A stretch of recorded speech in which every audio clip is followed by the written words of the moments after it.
da steht der Braushäusli, so klein und so schmal.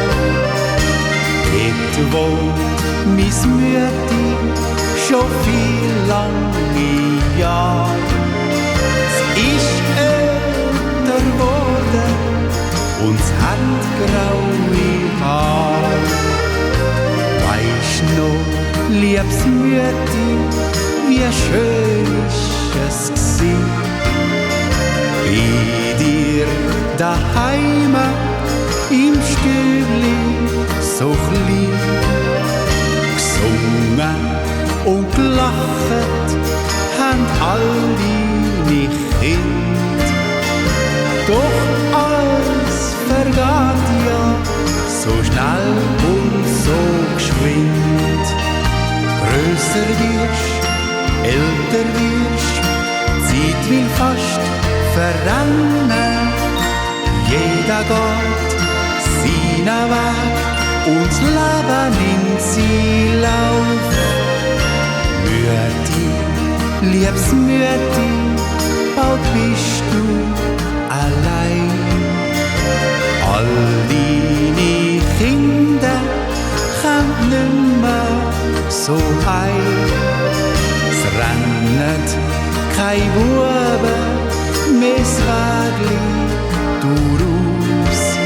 Es wird wieder stille bei dir in deinem Haus. Mütti, los zu, in die Ruhe, tönt's wie eine Glocke, so hell und so klar. Das Echo vom Bach ruft an dir zu, wenn ich für dich singen tue.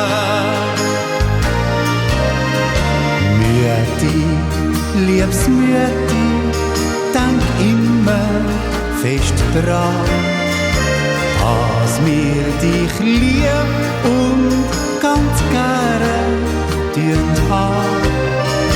Mütti, du weisst es, wir haben immer Zeit.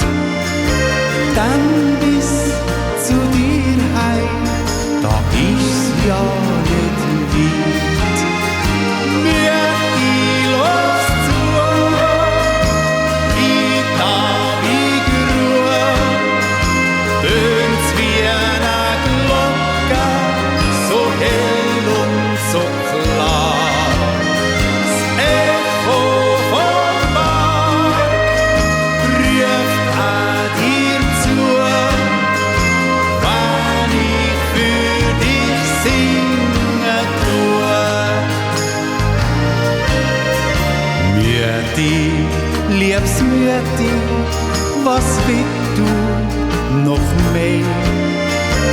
Hast in deinem Leben so viel geschafft und gesehen, bist immer fröhlich und gut zu uns gsi. Drum danke, liebes Mütti, mein Gold